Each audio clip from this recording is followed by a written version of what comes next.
이자 갚은 사람만 바보냐. 200만 신용사면, 형평성 논란. 2대12. 황병서 기자. 200만 명이나 되는 대출 연체자들의 신용사면은 도덕적 해이를 불러올 수 있고 형평성 문제도 야기할 수 있다. 문재인 대통령의 요청으로 금융당국이 대출 연체자 200만여 명에 대한 신용사면을 추진하고 있는 가운데 금융업계에선 불만의 목소리가 커지고 있다. 이미 지난달 12일 금융권이 대통령의 요청으로 대출액 2천만 원 미만 연체자들이 연말까지 원금을 상환 시 연체 기록을 삭제해주기로 한 상황에서 정부가 추가 주문을 할 가능성이 높기 때문이다.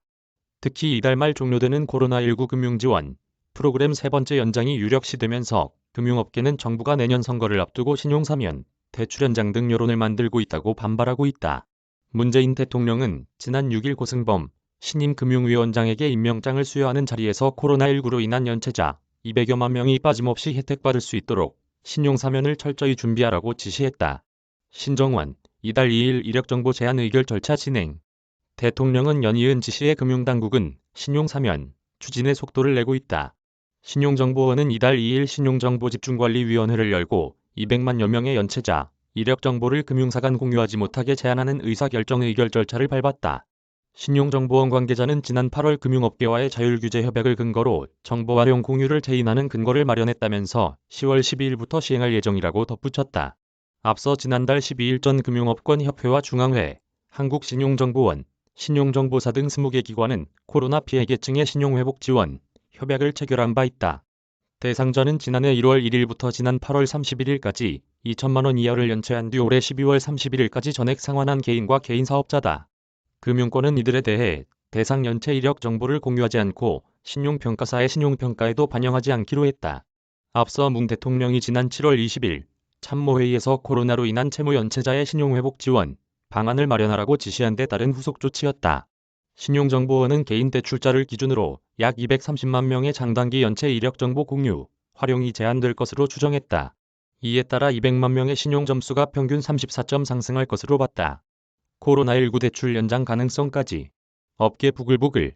반면 금융권 일각에서는 반대하는 목소리도 나오고 있다. 어려운 상황에서도 성실하게 빚을 갚아온 이들과 형평성 문제가 제기될 수 있다는 이유에서다. 금융권 한 관계자는 힘든 상황에서도 빚을 성실하게 갚은 이들의 반발이 있을 수 있다면서 재난지원금 소득 하위 88% 기준 이슈에서도 나타났듯이 형평성 문제는 제기될 수 있을 것이라고 말했다. 리스크 관리에서도 치명적일 수밖에 없다는 의견이 제기됐다. 은행 관계자는 연체가 발생한 저신용자와 고위험군 DB를 삭제하고 카드 발급과 현금 서비스 등을 해주라는 것인데 이는 금융권이 리스크를 떠안는 구조라며 은행들 부실 비율이 올라가게 될 가능성도 높다고 말했다. 또 다른 은행 관계자는 금융사들이 왜 신용평가 위험 모델을 두었겠느냐면서 이 모델을 무력화하면 또 다른 부실 상황을 맞을 수 있다고 경고했다. 이달 종료 예정인 코로나19 대출의 연장 가능성도 커지면서 업계 불만은 당분간 계속될 전망이다. 금융권 한 관계자는 이렇게 코로나19 대출을 미루다가 나중에 이자를 탕감하라고 나올지도 모른다면서 이 경우 다른 사람들의 대출 이자에 부담이 스며들어 모두가 부실해지는 상황이 될 수 있다고 우려했다. 이어 밀린 이자만이라도 갚게 해 상환 능력이 어느 수준인지 확인해야 한다고 덧붙였다. 황병서